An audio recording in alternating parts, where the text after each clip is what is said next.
Hey everyone, welcome to Founders 365 with me, Steven Haggerty. Today I'm joined by the co-founder and CEO of Jar Audio, Mr. Roger Nairn. I told you I'd butcher it. That's but fine. we got there. Hey Steve, how you doing? I'm very well, Roger. How are you doing? Thank you so much for being here. And actually, one thing I didn't ask you before the show, do you say Jar Audio or Jar Audio? Jar Audio. Jar Audio, amazing, great. Yeah. So this is going to be really interesting for me because what you do is sort of obviously all in the podcasting space, and this is what this is. So I'm sure we can have some great conversation about just how the podcasting world in the last 18 months, let's say.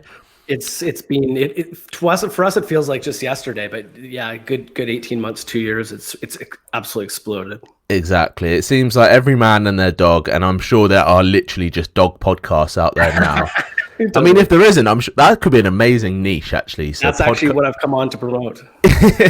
Podcast for when you leave your dog at home. There we go. Yeah. But let's just go back in time a little bit, and if you can just explain, obviously, how Jar Audio came about, and then we can get into the nitty gritty stuff. Yeah. So I come from the advertising world, and I've spent my career in advertising agencies. Born and raised here in Vancouver, Canada. And when I graduated college, got into the advertising world. My first agency was a small little one called Spring.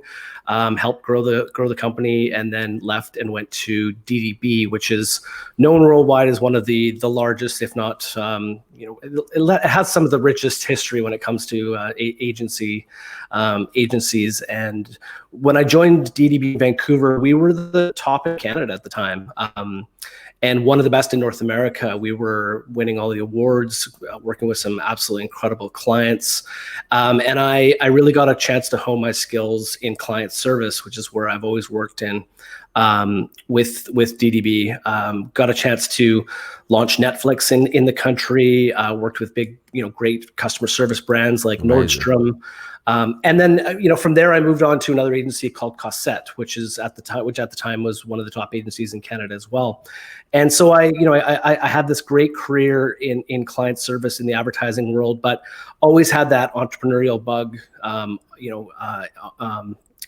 inside the itch that was never quite the itch, exactly. And when I sat down and kind of wrote that list of ideas and opportunities.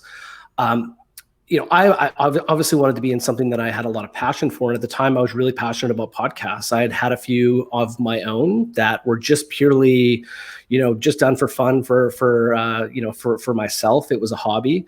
I always say that I started those podcasts to give me an opportunity to just meet incredible people and get a chance to, have really great conversations with them. But then when I thought, if I'm going to start a business, how could I, get into something that is in podcasts, but also still blends my, my agency experience and career and my love of the marketing world. And that's where the idea for Jar Audio came up. So at the time, I was lucky enough to bump into a few friends, my two co-founders. So Jen Moss comes from a few decades in the journalism world. She was a journalist with CBC, which is Canada's, sort of most well-known media entity. And then my other partner, Aaron, came from the broadcasting world, both in traditional and digital broadcasting, and is an audio specialist. And we sat down and we thought, what if we could take our skills collectively between the three of us and start a company that essentially is a production studio that only works exclusively with brands. At the time, podcasting was starting to ramp up. Brands were getting involved, but quite honestly, they were doing a really poor job of it. And so we thought we could fill that opportunity up and offer ourselves, essentially as a advertising agency. That's our model. That just happens to only make podcasts. And that's where we're at today. Amazing. I love that story. And it sounds like the three of you have just got the perfect mix of skills for Jar Audio, which I'm guessing that's exactly why you guys sort of went ahead with it, right? Yeah, But and it's really, it's really exciting to come to work and get, and not have to spread yourself too thin. You get to focus on what your strengths are. yeah, let's talk about sort of those initial days. Then the three of you got together, you obviously brainstormed this idea, and you thought, actually, this is what we should be doing. This is what we should be focusing some of our time on. What were those early days like? Because there's not many, from what I've seen anyway, there's not many solely focused, if we call it, like you said, that advertising agency solely focused on podcasting. I think you are probably one of the very few of them around, if maybe the only one. How were those early days just speaking to brands, and I'm guessing you're still having to educate them, because like you said, they were doing it so badly and still are. I love the origin story of our company, and I think it's I think the listeners will as well. So I was one of those guys that had toyed around with starting companies in the past. There was a point where I wanted to start my own custom dress shirt company that was purely online. I mean, fast forward today, and it's actually a great idea. And companies like Indochino have been killing it, doing it. What were you going to call the dress shirt company? It was called Order and Flux. And it's funny you mentioned the name, because I stressed out over the name and the identity and everything around the company.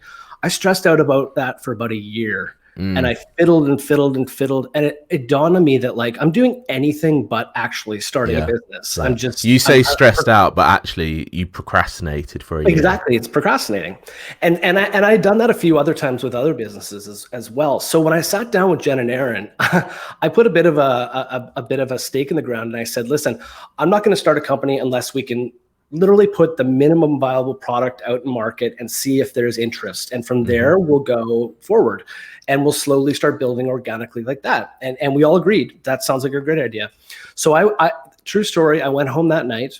I crafted a 2-paragraph note that I then sent to 10 people on LinkedIn.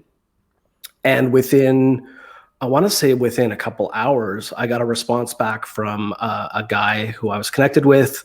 He said, "It's so interesting. You sent this. My wife works for a company. They're looking to do their own podcast. She's wondering if you guys can come in tomorrow and speak with them." And I said, "Sure, great." I totally had no plan whatsoever as to what that meeting was going to be like, but Jen, my partner, and she's our creative director, and I showed up. We had a conversation with them. We talked about what's possible, from a podcast perspective, where that sort of intersection between brand and storytelling and a podcast needs to be. And their response was, "Great, send us an estimate." And we literally had to figure out the pricing in the car on the way back. And then I got an email that night, and they said, "We've never actually talked about this, but what's your name? What's the name of your company?" We didn't have a name. And so it's funny you asked, how do you do, is it called Jar Audio or is it JAR? Well, Steven, Jar Audio, JAR stands for Jen, Aaron, and Roger. And my other partner, Aaron, he said, "What about Jar?" And we said, "Oh, that's kind of cool. I like that." And so we put forth that name, Jar. It now drives me crazy knowing that it's an acronym, because I absolutely hate the idea of it being an acronym. Well, you can just say something like it's unlocking the potential, or things like that. And jars are, jars contain, precious things. We contain. Yeah. Or we not ferment. I don't want to use that word, do you? We ferment your brand online. Totally. But I love that. And the thing is, I've heard similar stories about that with founders, and really just, like you said, putting your stake in the sand and throwing yourself into it. And those 10 messages, and that one, it only took that one person to reply to you in that meeting next day for you guys to essentially not only validate your ideas, but also, in a real honest approach, you were instantly being held accountable from a client that wanted your services. And if you can't do it then, you probably would never have done it if we're completely honest. Totally. And I think, that got us off to a really great start, and it really sort of cemented this sort of idea of building the company organically from the very beginning. And it's not to say that we don't have a proper plan for how we want to grow the company, but we're also stepping into all of our opportunities a little bit more with with a little bit more of a growth mindset, and kind of looking at things from a bunch of different angles, and not staying too rigid in what we do. We still have our main product offering, but we're also open to just seeing where's this company going to go, and see what happens, and how's it going to grow, and all those sorts of things, which I think takes a lot less pressure.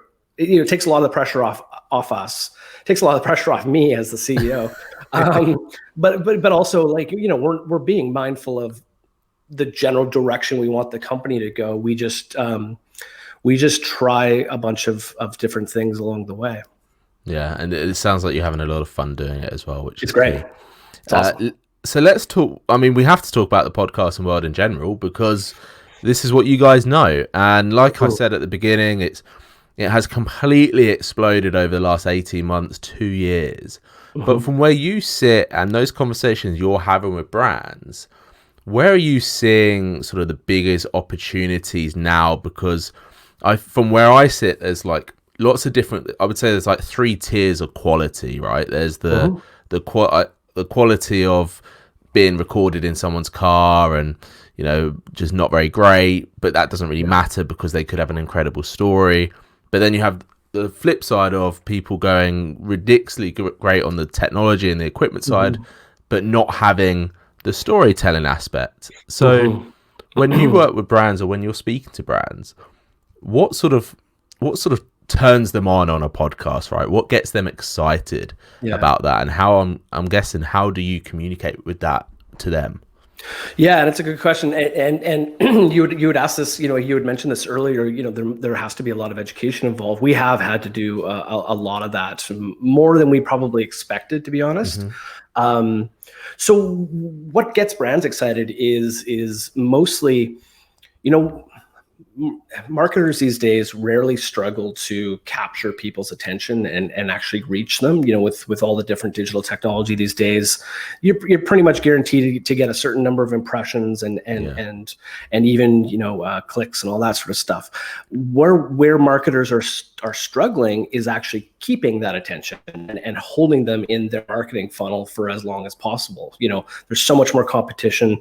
Everybody's vying for your attention. Customers are much less loyal than they've ever been, especially when it comes to different service brands and things like that. It's a noisy old world out there. Yeah, and obviously the idea of content marketing is not new.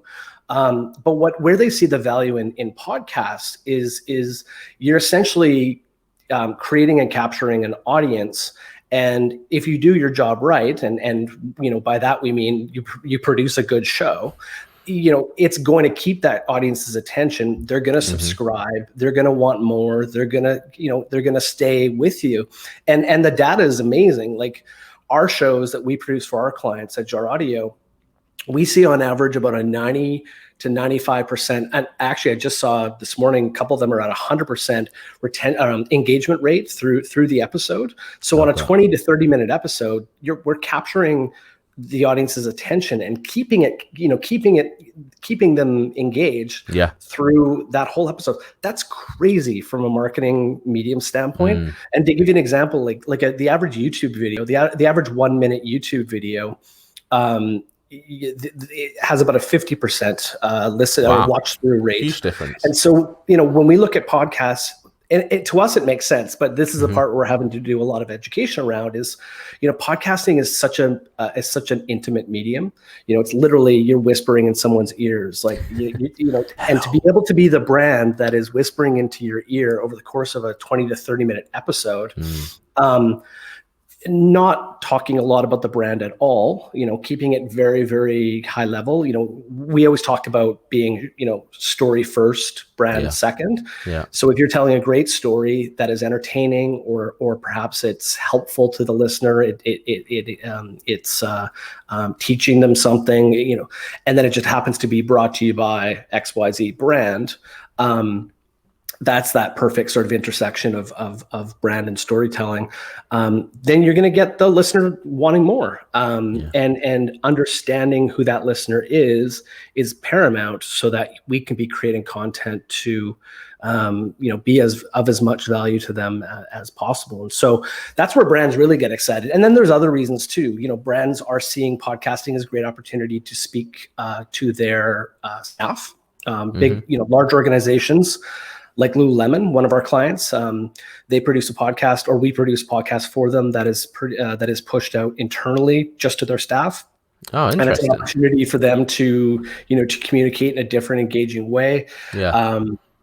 And then also brands are seeing podcasts as an opportunity to reach a new audience. Very unique audience. The podcast listener is, and so depending on what you're trying to do from a brand strategy standpoint, getting into the podcast world allows them to tap into an audience that they might never have done before. Yeah, I completely agree. One thing I'm curious to get your wisdom on, let's put it that way, is the way I look at podcasting, more so before the last 18 months to 2 years, let's put it that way, was it really was that whispering in your ear. You dedicated time to it. You really got, like, everyone remembers season 1 of Serial, right? People got so involved into that story that it didn't even feel like there was a commercial aspect of the podcasting world. Yeah. Fast forward to, what are we, October 2020. This year, obviously, Joe Rogan signed, $150 million deal with Spotify. Brands are getting more and more into the podcasting world, just more and more sponsorships coming up. There's services to get sponsorship on podcasts at any level as well. You can have 2 listeners and someone will probably sponsor you in some level. But is there a danger of that? Because I think it's almost like the YouTube side of things. Back when at YouTube in the earlier days, it was those real authentic content creators that just wanted to share their story or share part of their journey or projects, that kind of thing. And now obviously YouTube is this commercial powerhouse, which obviously it has to be, let's be frank, but it's also lost some of that uniqueness, lost some of that intimate side of things we were talking about. Is there a danger in your view, and it might be a little bit of a tricky question for you to answer because you work so closely with brands, but is there a danger in your view that the podcasting world could become like that? Because at the moment it's obviously a low barrier to entry, and it's still, there are some amazing podcasts out there. Yeah, no, I think it's a great question, and I think the answer is yes. There is a danger to it. Much like when you commercialize anything else, there's always that danger. What we try to do with our clients is really pound in to their heads the idea of focusing on the listener and delivering as much value as possible, because because our shows are brought to you by a brand, listeners, whether they see it or not, are going to come in with a little bit of a skeptical nature to it already. And so for us to then be selling them laundry detergent and airline tickets, it's going to. Plus, nobody just wants to listen to a 30-minute ad. Like it's just not. Exactly. It's not something that's enjoyable, and that's coming from an ad guy. But if and so we actually have to elevate the value, the value exchange, and so really honing in on like what does that audience need and what can we deliver to help them. And so you look at a client like ours at Expedia, where we do the Out Travel the System podcast. That's actually based on looking at their data, looking at the questions that travelers are asking of the travel world, and then turning around and providing episodes that essentially answer those questions and just delivering a ton of value. How do I go to Disneyland with a family of 4 for under $2,000? Yeah. boom, episode on that. How do I travel? What's the best way to travel North America when you're traveling solo? Episode on that. How do I visit, all the world's, how do I visit all the, just bang on whatever those people, whatever the listeners want, they can rustle it up. I think that the whole thing falls apart when brands get involved and just make it all about them. And so, I mean, there's only so much we can do, but we, try to be those guardians at the gate to make sure that doesn't happen in anything that we get involved with. But it comes back down to that education side, isn't it? Exactly. Educating the brands, but also on the flip side, we have to talk about the content creators, because I think people go into content creation world and know that there's money to be made, there's sponsorships to be had. How can you be, or what's the best way to educate content creators to make sure that story is still being told in that right way, but they are actually getting something out of it as well, because time and energy, all these other aspects that come into it? Well, I guess it all comes down to what their objectives are, and at the base level, they want people to listen to their podcast. Nobody's going to listen to a podcast that's bad, that isn't done well. And to be clear, like, done well, as much as we say, you should have the best audio quality, and you absolutely should, it's going to make a better listening experience. Like, you can tell a really great story with really poor audio. You can have a really great interview with really poor audio. We don't recommend it, and it kind of gives us hives, but you start twitching when you hear it. Yeah, exactly. At bare minimum, don't waste the listener's time and tell a poor story or have a boring conversation. And so, for those that are looking to enter the business, I'd say kind of look less within themselves and more towards the audience that they're looking to serve. Otherwise, what's the point? Is that a good answer? That's a great answer, because I do think that content creators, not just in the podcasting platform, but just in general, should be asking themselves that question. They should be asking themselves, what is the point of this? What is this going to give someone?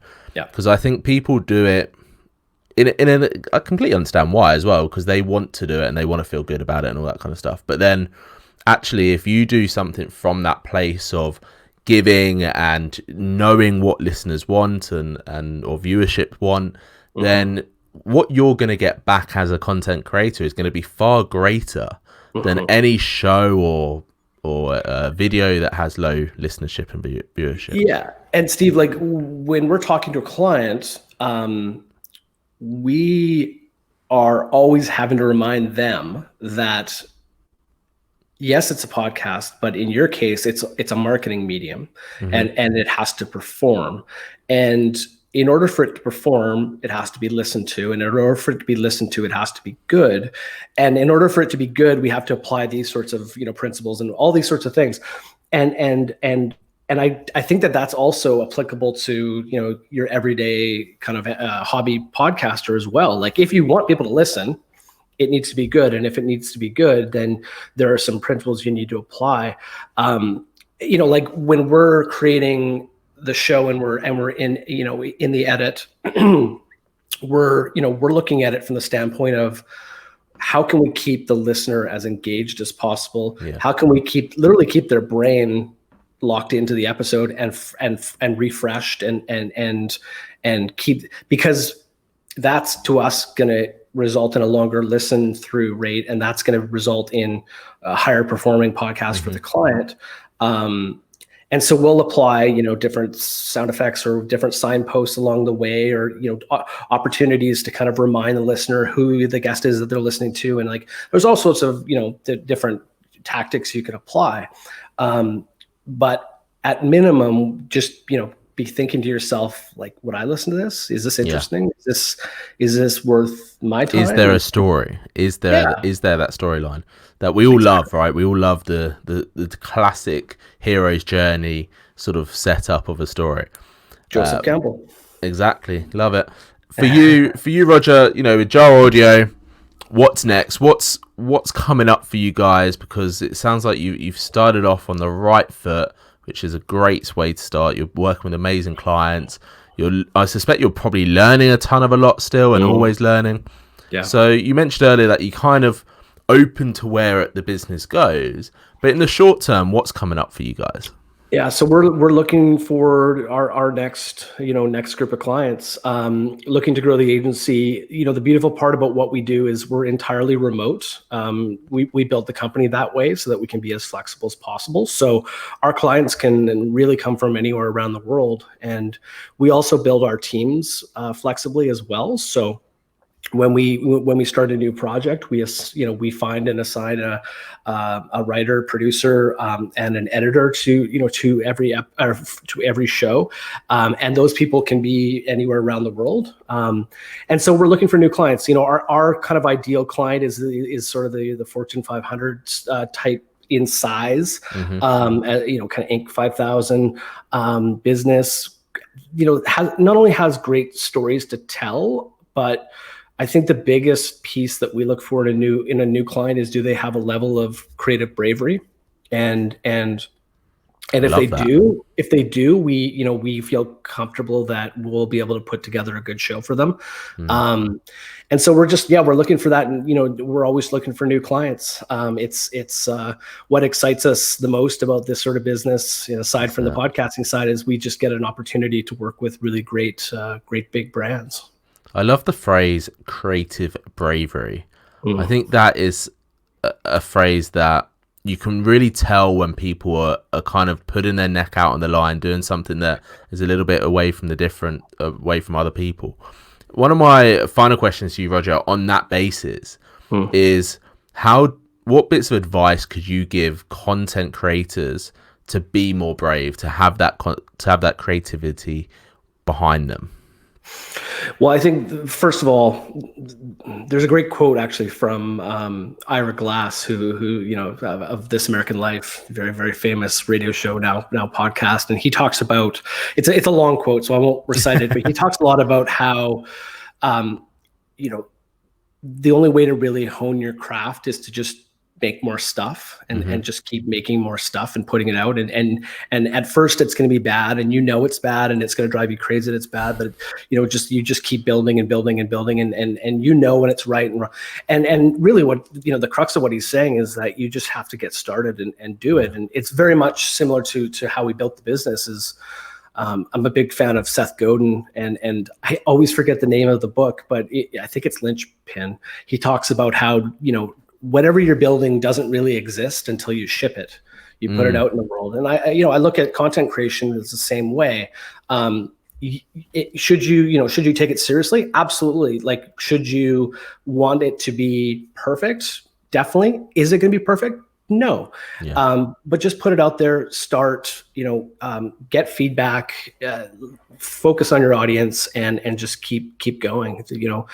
I think creativity is like a muscle, and the more you flex it, the bigger, stronger it gets. Yeah. I mean, when you were just saying that, for some reason, my brain went to a really sad place thinking about how many amazing shows and podcasts and things that people just haven't released and haven't put on that ship, as it were. And I hope that through just as we evolve, and as time evolves, and as podcasts evolve, people will get more comfortable with doing that, being a creative bravery, have that creativity bravery, which is I love.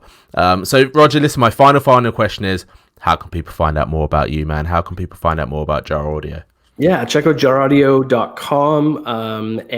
Right now we are having bi-weekly webinars as well, so I encourage you to register for the webinar.